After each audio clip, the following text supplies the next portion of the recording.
Di awal-awal memang sempat merenung, kok anak-anak ini seperti ini gitu. Yang beda saya temukan fenomena ketika di Bogor. Mereka ketika pertama kali saya ke sekolah, dengan cepatnya mereka menyamperi saya, kemudian bersalaman. Itu fenomena budaya yang dibentuk oleh gurunya sendiri. Dan ternyata di sini saya tidak temukan hal itu. Dan itu membuat saya, bagaimana ya cara merubah anak-anak seperti ini? Nah, mulai dari pembiasaan setiap hari.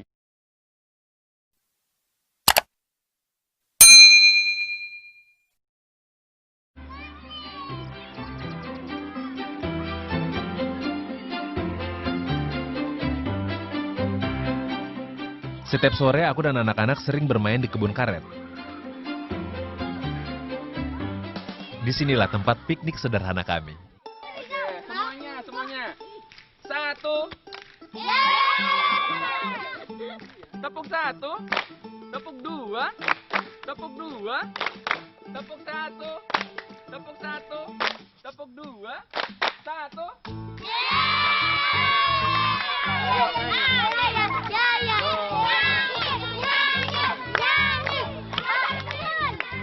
Di saat santai seperti inilah aku dapat melihat sisi lain anak-anak. Aku mengajak mereka untuk bermain dan belajar lewat permainan lingkaran pintar. Satu kelompok 5 orang, oke? Berhitung 1 sampai 5 ya. Berhitung 1 sampai 5, nanti berulang ke angka 1. Oke. Lingkaran pintar adalah metode yang aku gunakan untuk pelajaran matematika.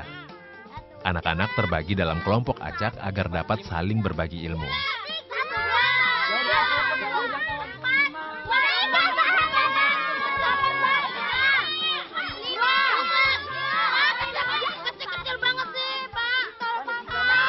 Sekarang kita akan belajar lingkaran pintar.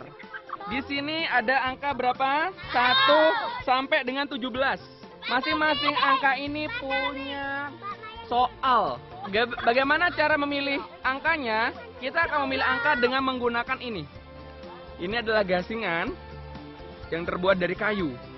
Kita akan putar di atas lingkaran pintar ini. Contohnya, perhatikan, misalnya kita taruh di bawah. Perhatikan kelompok yang dekat dulu, nanti Pak Guru akan ini. Gasingannya diam di angka 1. Berarti kalian akan mengambil soal dengan angka 1. Anak-anak dari kelas tinggi dapat mengajari temannya yang duduk di kelas rendah. Ya udah kelar, angka 7. Angka 7. Iya. Cara ini aku sebut tutor sebaya. 3/4 tambah 5/8. Nomor 2. Tutor sebaya itu antara anak yang kurang bisa dengan anak yang udah bisa, itu kita gandeng. Jadi anak yang bisa itu harus mengajari temannya yang belum bisa. Mungkin dengan begitu anak-anak bisa lebih enjoy bertanya, dengan lepasnya dia bertanya kepada temannya dibanding dengan guru mungkin lebih canggung mereka bertanya kepada gurunya. 12. Salah ya, Pak ya? Salah. Nah, ini penyebut, ini pembilangnya mana? Ini pecahan apa namanya? Biasa. Pecahan apa? Biasa, Pak. Pecahan biasa. Anak-anak belajar untuk memecahkan setiap persoalan secara mandiri. Keberhasilan mereka menjawab perhitungan menjadi kebanggaan tersendiri bagiku. Dibagi, berarti 8 dibagi 4. Masih? Ini 15, 2, 3, 12, 15, 5, 10. Iya, benar.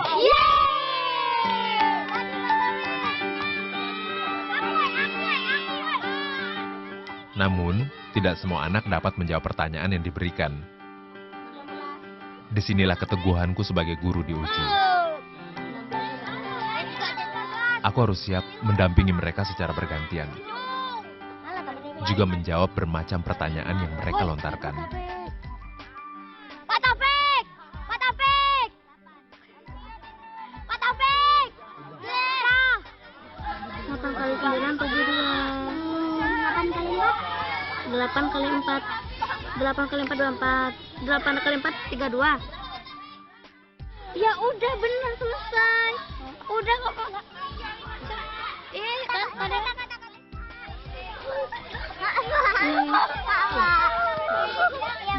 4, Kok 3 kali 1 kenapa dikali silang? Ini yang ngomong tadi.